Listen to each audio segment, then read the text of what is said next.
মানুষগুলো জাহান্নামে চলে যাবে। আমার নবীর মনের ভিতরে ভালো লাগে না, নবীর কোনো দিকে ভালো লাগে না। আরে এই মানুষগুলোকে কেমনে সরল পথে আনা যাবে? এই মানুষগুলোকে কেমনে অন্যায় থেকে ন্যায়ের পথে আনা যাবে? এই মানুষগুলোকে কেমনে অন্ধকার থেকে আলোর পথে আনা যাবে? নবীর মনের ভিতরে এই পেরেশানি লেগে আছে। আল্লাহ পাক আমার নবীকে ডাক দিয়ে বলেন, ওগো আমার হাবিব, আমি আল্লাহ পাক যদি নবী আপনাকে আমি সৃষ্টি না করতাম, তাহলে এই দুনিয়ার কোনো কিছুই সৃষ্টি করতাম না। আমার হাবিবের মনের ভিতরে টেনশন পেরেশানি থাকবে, আমি আল্লাহ পাক এটা সহ্য করতে পারি না। ও টাঙ্গাইলের মুসলমান, আল্লাহ পাক আমার নবীকে ডাক দিয়ে বলেন, কিতাবুন আনজালনাহু ইলাইকা লিতুখরিজান নাসা মিনাজ যুলুমাতি ইলান নূর। আল্লাহু আকবার বলেন। আল্লাহ পাক ডাক দিয়ে বলেন, নবীজি, এই মানুষগুলো গুনার ভিতরে ডুবে রয়েছে, এই মানুষগুলো অন্ধকারের ভিতরে ডুবে রয়েছে, এই মানুষগুলো পাপের ভিতরে ডুবে রয়েছে। নবী আপনার ভালো লাগে না। ও দরদের নবী, আমি আপনার উপরে একটি কিতাব নাজিল করে দিলাম নবীজি। কিতাবুন আনসাল্লাহু ইলাইকা লিতুখরিজান নাস। ও নবীজি, নবীজি, নবীজি, এই যে কিতাব আমি আপনার উপরে নাজিল করে দিলাম, নবীজি আপনি মানুষদেরকে জানিয়ে দেন, আপনার মক্কার আপনার আশেপাশে যারা রয়েছে তাদেরকে বলে দেন, তাদেরকে এই সুসংবাদ দিয়ে দেন, এই কিতাব যে আমি নাজিল করলাম, এই কিতাব যদি মানুষগুলো মানতে পারে, যদি ধরতে পারে, যদি বুঝতে পারে, তাহলে আমি আল্লাহ পাক ওই মানুষগুলোকে অন্ধকার থেকে আলোর পথে নিয়ে আসব। ঘোষণা কার? কার ঘোষণা? তাহলে এই কোরআনুল কারীম আজকে আমাদের ঘরে আছে না নাই? একটু আওয়াজ দিয়ে বলেন, আছে না নাই? এই কোরআনুল কারীম আমার আপনার ঘরে আছে, এই কোরআনুল কারীম সবার বাড়িতে আছে, কিন্তু অন্যায় আছে না নাই? সুদ আছে না নাই? ঘুষ আছে না নাই? এই কোরআনুল কারীম আমার আল্লাহ পাক নাজিল করে দিলেন নবীজির উপরে। নবীজিকে বললেন, নবী গো, যদি এই কোরআনুল কারীম আপনার উম্মতগুলো মানে, তাহলে সমাজ থেকে পাপ চলে যাবে, সমাজ থেকে অন্যায় দূরীভূত হয়ে যাবে। ও মুসলমান, এই কোরআন থাকার পরও কেন পাপ হয়? তার মানে এই কোরআনুল কারীম আমি আপনি ধরি না আর পড়ি না। এই কোরআনুল কারীম ধরার প্রয়োজন আছে না নাই? আওয়াজ দিয়ে বলেন, আছে না নাই? এই কোরআনুল কারীম ধরতে আমরা রাজি আছি না নাই? কারা কারা রাজি নাই? দু হাত তুলে দেখাই। তাও বোঝেন নাই? কোরআনুল কারীম ধরতে রাজি আছেন তো? ইনশাআল্লাহ, ইনশাআল্লাহ রাজি আছেন তো? প্রিয় মুসলমান ভাইরা, তাহলে কি সূরা থেকে আমি আয়াত তেলাওয়াত করেছি? মনে নাই। কি সূরা থেকে আয়াত তেলাওয়াত করেছি? সূরা আল ইমরান, আয়াত নাম্বার 31। আসেন সরাসরি আমরা আলোচনার ভিতরে ঢুকে যাই।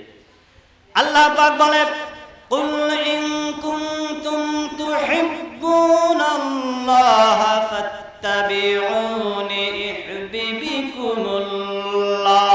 আওয়াজ দিয়ে বলেন আল্লাহু আকবার। আল্লাহ পাক আমার নবীজিকে ডাক দিয়ে বলেন, নবীজি, কুল ইন কুনতুম তুহিব্বুনাল্লাহ, ও নবীজি আপনি পৃথিবীর মানুষদেরকে বলে দেন, তুহিব্বুনাল্লাহ, যদি তোমরা আমি আল্লাহর ভালোবাসা পেতে চাও। যদি কার ভালোবাসা পেতে চাই? আল্লাহ পাকের ভালোবাসা যদি আমি আপনি পেতে চাই, আল্লাহ পাক ডাক দিয়ে বললেন, নবীজি আপনি মানুষদেরকে বলে দেন, যদি মানুষগুলো যদি আমি আল্লাহ পাকের ভালোবাসা পেতে চায়, ও নবীজি ফাত্তাবিউনি ইউহিব্বুকুমুল্লাহ, নবীজি আপনি বলে দেন, আল্লাহ পাক একটা শর্ত দিয়ে দিলেন, সেই শর্ত হলো নবী আপনাকে আগে অনুসরণ করতে হবে। কাকে অনুসরণ করতে হবে? আওয়াজ দিয়ে বলেন, কাকে অনুসরণ করতে হবে? ফ্যান কি ডিস্টার্ব? ফ্যানগুলো বন্ধ করে দেন, এমনি ঠান্ডা আছে, ঠান্ডা আছে না? ফ্যানগুলো বন্ধ করে দেন। তাহলে আল্লাহ পাক বললেন, নবীজি আপনি বলে দেন, আমি আল্লাহকে পাইতে চাইলে সর্বপ্রথম নবী আগে আপনাকে অনুসরণ করতে হবে। মারহাবা বলেন। তাহলে আমার আপনার নবীর দাম কম না বেশি? একটু আওয়াজ দিয়ে বলেন, কম না বেশি? তাহলে ওই নবীর উম্মত হতে পেরে আমরা খুশি না বেজার? এই নবীরও যেরকম দাম, নবীর উম্মত আমরা, আমাদেরও দাম কি বেশি না? বেশি না? তাহলে এই কারণে তো আমরা খুশি, নাকি বলেন? আল্লাহ পাক সরাসরি বললেন, কুল ইন কুনতুম তুহিব্বুনাল্লাহ, নবীজি আপনি বলে দেন, যদি আপনার উম্মত আমি আল্লাহকে পেতে চায় তাহলে একটা শর্ত। কয়টা শর্ত? একটা শর্ত। সেই শর্ত হলো নবী আপনাকে আগে অনুসরণ করতে হবে। আমরা কি রাসূলের আদর্শ অনুসরণ করতে রাজি আছি? রাজি আছি তো ইনশাআল্লাহ? আমার মুসলমান ভাইরা, আমার বাবাজিরা, আমার গভীর মনোযোগ দিয়ে কথাগুলো শুনতে হবে। ও মুসলমান, দেখেন সাহাবায়ে কেরাম তারা নবীজিকে কেমন করে অনুসরণ করেছে। ও বন্ধু, নবীর প্রেমে তারা তাদের জীবনটা দিয়ে দিয়েছে। নবীর সম্মানের ক্ষেত্রে তারা তাদের বুকের রক্তটা ঢেলে দিয়েছে। আজকে আমি আপনি নবীর বিরুদ্ধে স্লোগান হয়, কিন্তু আমি আপনি প্রতিবাদ করতে পারি না, তার মানে হলো আমার আপনার ঈমানটা দুর্বল। এই দুর্বল ঈমান যদি থাকে তাহলে কি জান্নাতে যাওয়া যাবে? জান্নাতে যাওয়া যাবে। ঈমান পাকা করার প্রয়োজন আছে না নাই? একটু আওয়াজ দিয়ে বলেন, আছে না নাই? ও মুসলমান, এই নবীর প্রতি ঈমান আনার কারণে সাহাবায়ে কেরামের উপরে কিন্তু কম অত্যাচার হয় নাই। এই সাহাবায়ে কেরামের উপরে কিন্তু কম জুলুম নির্যাতন করা হয় নাই। ও মুসলমান, তারপরও তারা দ্বীনের উপরে অবিচল থেকে তাদের বুকের তাজা রক্ত জমিনে ঢেলে দিয়ে শাহাদাত বরণ করে জান্নাতবাসী হয়ে গেছে। আমরা আল্লাহর জান্নাতে যেতে চাই কি চাই না? ও বন্ধু, আজকে টাঙ্গাইল বকুলতলায় এই তাফসীরুল কোরআন মাহফিলের আয়োজন করা হয়েছে। আলহামদুলিল্লাহ, যারা আসতে পেরেছি আমাদের ভাগ্য ভালো বলেই তো আমরা আসতে পেরেছি। আজকে এই জায়গায় যদি তাফসীরুল কোরআন মাহফিলের আয়োজন না করে যদি ঢাকা থেকে কোন শিল্পী আসতো, বলেন লোক কম হইতো না বেশি হইতো? কিন্তু ওই জায়গায় কেউ যদি মারা যাইতো, বলেন জাহান্নামে যাইতো না জান্নাতে যাইতো? আর আমরা যারা এখানে আসতে পেরেছি, আমরা পড়ে গেলে আল্লাহর জান্নাতে যাব, বলেন আলহামদুলিল্লাহ। ও বাজান, এই নবীর হাতে, নবীর কলেমা পড়ার কারণে, নবীর ধর্মে, নবীর দিনটা মানার কারণে পাষাণ্ড আবু জেহেল তদানীন্তন সময়ে সাহাবায়ে কেরামদেরকে এমন অত্যাচার করেছে, এমন নির্যাতন তারা করেছে, তারা জীবন দিয়ে দিয়েছে, তারা হাসি মুখে মৃত্যুবরণ করেছে, কিন্তু ঈমান থেকে তারা পিছু পা হটে নাই। ও বন্ধু, আল্লাহ পাক নবীজিকে ডাক দিয়ে বললেন, নবীজি আপনার উম্মতদেরকে জানিয়ে দেন, নবীজি তারা যদি আমি আল্লাহর ভালোবাসা পেতে চায়, ও নবীজি তাহলে একটা শর্ত দিলাম, নবীজি আপনাকে অনুসরণ করতে হবে। আমার বন্ধুগণ, এই আয়াত যখন নাজিল হয়ে গেল, আমার নবীজি বললেন, সাহাবায়ে কেরাম তোমরা শোনো, তোমরা কে কে আছো আল্লাহর ভালোবাসা পেতে চাও? সবাই হাত তুলে বলল, নবী আমরা আল্লাহর ভালোবাসা পেতে চাই। আমার নবীজি বললেন, ও সাহাবীরা তোমরা শোনো, আল্লাহ পাক এই মুহূর্তে হযরতে জিবরাইল আমিনকে আমার কাছে পাঠিয়ে দিয়ে ওহী নাজিল করে আমাকে জানিয়ে দিলেন, আল্লাহ পাক বলছেন, নবীজি আপনার উম্মতের ভিতরে থেকে যারা আমি আল্লাহর ভালোবাসা পেতে চায়, আল্লাহ পাক তাদেরকে একটা শর্ত দিয়েছেন, আমি নবীর অনুসরণ করতে হবে, আমি নবীর অনুকরণ করতে হবে। ও সাহাবী, তোমরা কারা কারা রাজি আছো আমি নবীর অনুসরণ করা? সবাই হাত তুলল। সাহাবায়ে কেরাম নামাজ পড়েছেন না পড়েন নাই? আওয়াজ দিয়ে বলেন, নামাজ পড়েছেন না পড়েন নাই? আজকে আমরা ওই নবীর উম্মত, নামাজ পড়ি না, নামাজ ছাড়ি। অধিকাংশ লোক নামাজ পড়ি না, এইরকম লোক আছে না নাই? যদি এইরকম থাকে তাহলে কি নবীর ভালোবাসা পাওয়া যাবে? ভালোবাসা পাওয়া যাবে। যতই আমি আপনি বলি নবীর আশিক হতে চাই, নবীর প্রেমিক হতে চাই, নামাজ না পড়লে লাভ আছে? আমরা সবাই নামাজ পড়তে রাজি আছি তো ইনশাআল্লাহ? আল্লাহ পাক জানে সেই তৌফিক দান করে। আমরা সকলে বলি আমিন। আমার নবীজি ডাক দিয়ে বললেন, সাহাবীরা, এই মুহূর্তে হযরতে জিবরাইল আমিন আমার কানে কানে ওহী নাজিল করে দিয়ে আমাকে জানিয়ে দিয়ে গেলেন, আল্লাহ পাক ঘোষণা করলেন, নবীজি, যারা নবী আপনাকে অনুসরণ করবে, যারা আপনাকে অনুকরণ করবে, আমি আল্লাহ তাদেরকেই ভালোবাসবো। আমার নবীজি এই ঘোষণা যখন দিয়ে দিলেন, নবীর সাহাবীর ভিতরে একজন অসহায় সাহাবী ছিল, একজন খুবই দরিদ্র সাহাবী ছিল। সাহাবীর নাম হলো জাবের রাদিয়াল্লাহু তাআলা আনহু। সাহাবীর নাম কি? আওয়াজ দিয়ে বলেন, নাম কি? হযরতে জাবের রাদিয়াল্লাহু তাআলা আনহু। ও মুসলমান, দেখেন নবীর প্রতি কতটুকু প্রেম, কতটুকু ভক্তি। আজকে আমরা নবীর উম্মত বলে নিজেদেরকে দাবি করি, নবীর উম্মত বলে দাবি করি, অথচ নবীর বিরুদ্ধে স্লোগান হয়, নবীর বিরুদ্ধে কটূক্তি হয়, আমরা প্রতিবাদ করতে পারি না। এই রকম লোক সমাজে আছে না নাই? ও বাজার, দিলটা একটু নরম করে দেন, দেখেন নবীর প্রেমে চোখের 2 ফোঁটা পানি ফেলতে পারেন কিনা। আজকের এই 2 ফোঁটা পানি হয়তো হাসরের ময়দানে আমার আপনার জন্য নাজাতের ওসিলা হয়ে যেতে পারে। আওয়াজ দিয়ে বলেন ঠিক কিনা? ও বন্ধু, নবীর সাহাবী নামটা হলো জাবের রাদিয়াল্লাহু তাআলা আনহু। এই জাবের রাদিয়াল্লাহু তাআলা আনহু তার স্ত্রীর সাথে পরামর্শ করে, স্ত্রীকে বলে, ওই স্ত্রী,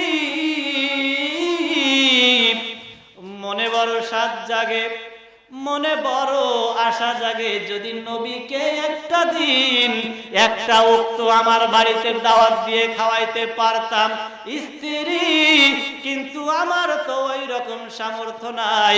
ও মা বোনেরা, একটু গভীর মনোযোগ দিয়ে কথাগুলো শুনতে হবে। হযরতে জাবেরের স্ত্রী, আর আপনারা বর্তমানে মা বোনেরা দেখেন তো ওই জাবেরের স্ত্রীর সাথে একটু মেলানো যায় কিনা।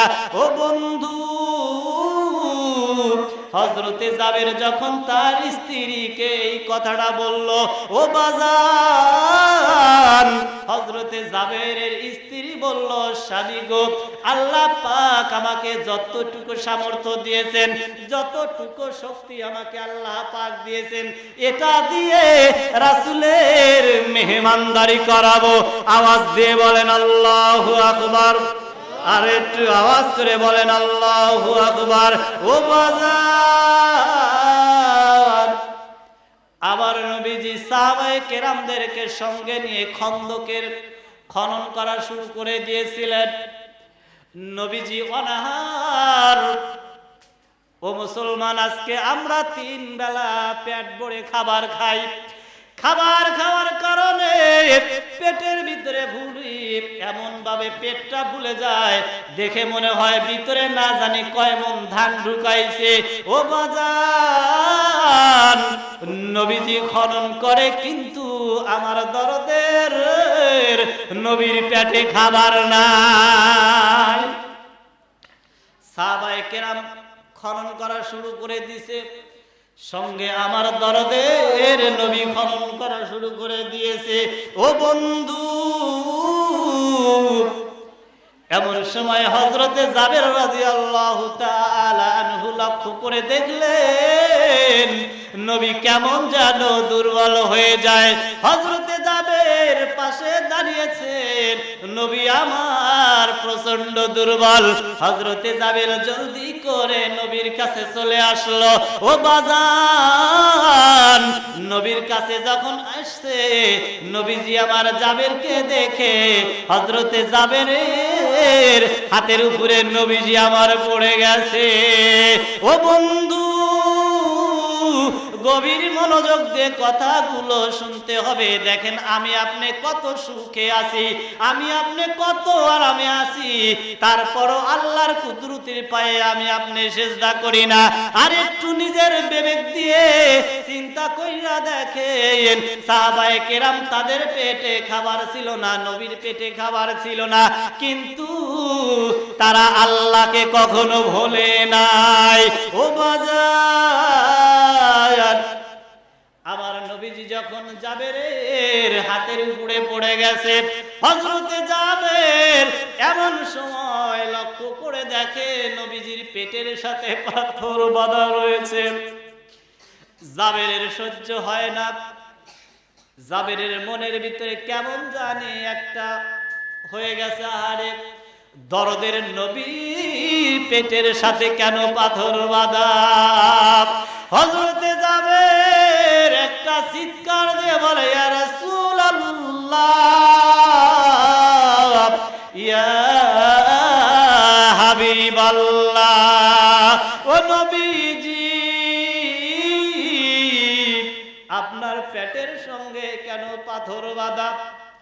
আমার নবীজি বলে, ও সাহাবী জাবের, আমি নবী 3 দিন হলো কিছু খাই না। ও জাবের, প্রচন্ড ক্ষুধা, ক্ষুধার তাড়নায় ছোট্ট ছোট্ট পাথর আমি বেঁধে দিয়েছি। হযরতে জাবের একটা চিৎকার দিয়ে বলে, নবীজি, আপনাকে যদি সৃষ্টি না করা হইতো, পৃথিবীর কোনো কিছু সৃষ্টি করা হইতো না। ও নবীজি, আপনার ওসিলায় তামাম পৃথিবী সৃষ্টি হয়ে গেল। ওই রহমতের নবীর পেটে খাবার নাই, অথচ কাফের মুশরিকগুলো কত আরামে দিন কাটায়। আমার নবীজি বলেন, জাবের রে, আমি নবী তো আরাম করার জন্য আসিনি। ও জাবের, আমি নবী যদি আরাম করি, তাহলে আমার পাপী উম্মত কেমনে জান্নাতে যাবে? নবীর পেটে খিদা, নবীর পেটের ভিতরে পাথর বাঁধা, তারপরও কিন্তু নবী আমার আপনার কথা ভোলে নাই। বলেন তো, এমন নবীকে ভালোবাসার প্রয়োজন আছে না নাই? আর একটু আওয়াজ দিয়ে বলেন, আছে না নাই? ও বন্ধু, হযরতে জাবের বলে, ইয়া রাসূলুল্লাহ, ইয়া হাবিবাল্লাহ, নবীজি, আমি আপনাকে এক ওয়াক্ত আমার বাড়িতে খাওয়াইতে চাই।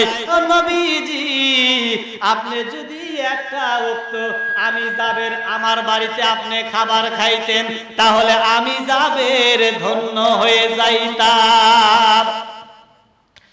দেখেন আল্লাহ পাক ইমানদারদের সঙ্গে কেমন করে থাকেন, কেমন করে আল্লাহ পাক ইমানদারকে সাহায্য করেন। ও মুসলমান, আজকেও যদি আমরা ইমানের উপরে অবিচল থাকতে পারি, ইমানের উপরে যদি অটল থাকতে পারি, তাহলে ওই আল্লাহ পাকের সাহায্য আসবে আসবে আসবে। আওয়াজ দিয়ে বলেন ঠিক কিনা? হযরতে জাবের রাদিয়াল্লাহু তাআলা আনহু নবীর কানে কানে বললেন, নবীজি, আমি আপনাকে এক ওয়াক্ত আমার বাড়িতে খাওয়াইতে চান।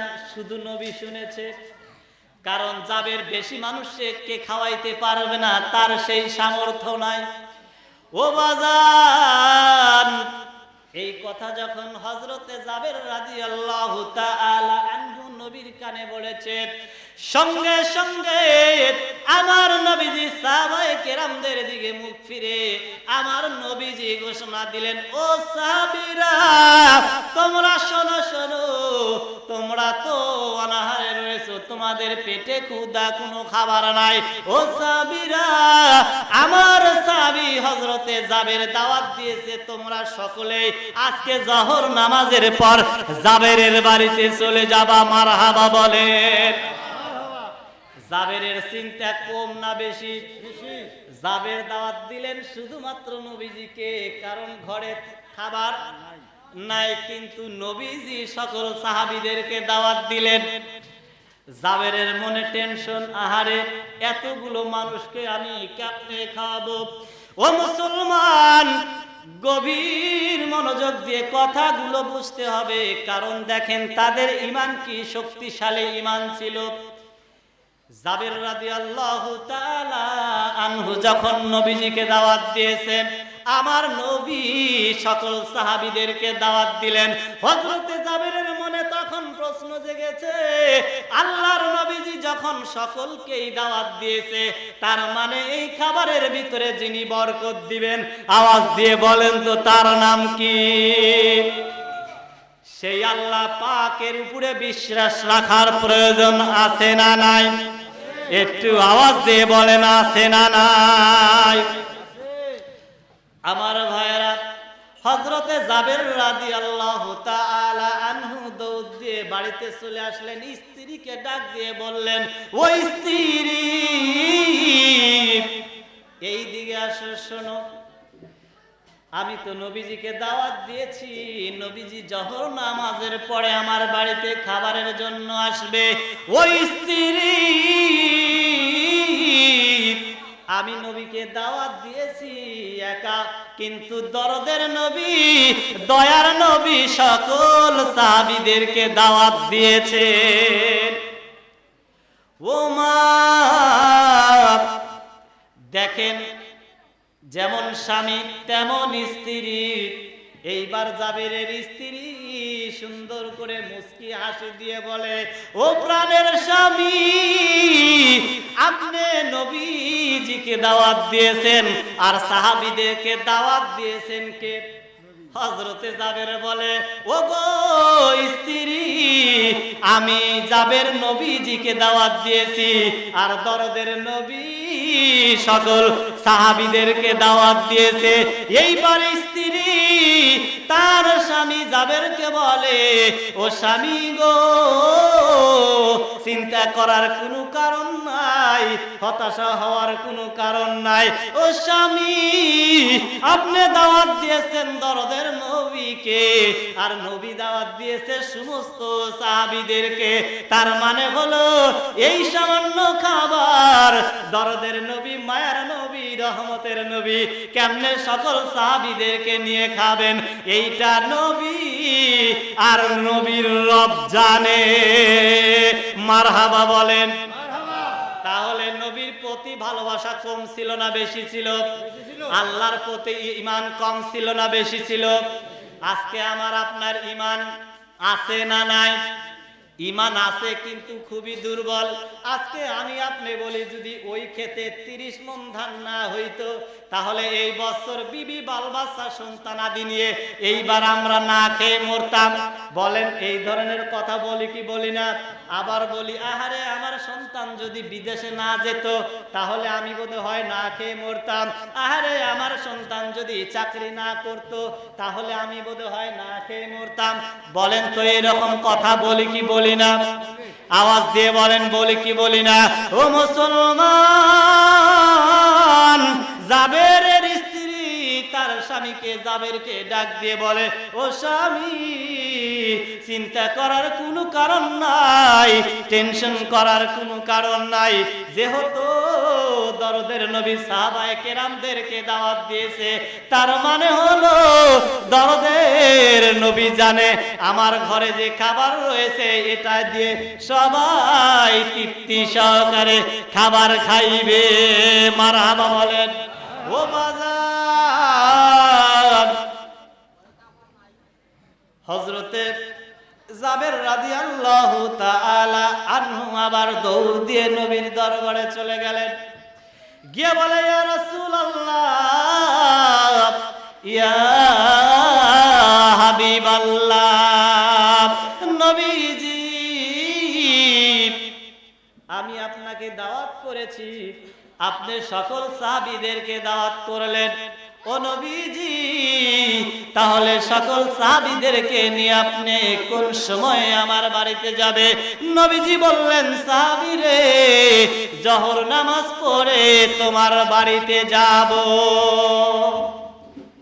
হযরতে জাবের রাদিয়াল্লাহু তাআলা আনহু চলে আসতে লাগলেন। আমার নবীজি একটা ডাক দিলেন, জাবের এইদিকে আসো। হযরতে জাবের নবীজির কাছে চলে আসলেন। আমার নবীজি বললেন, ও জাবের, তোমার বাড়িতে কি পরিমাণ খাবার রয়েছে তুমি আমি নবীকে বলো। হযরতে জাবের দু চোখের পানি ছেড়ে দিয়ে বলেন, ইয়া রাসূলুল্লাহ, ইয়া হাবিবাল্লাহ, ও নবী, আমার বাড়িতে সামান্য জব আর একটা বকরির বাচ্চা রয়েছে, যা দিয়ে 1 থেকে 2 জন কিংবা 3 জন মানুষের আহার হবে, এর বেশি না।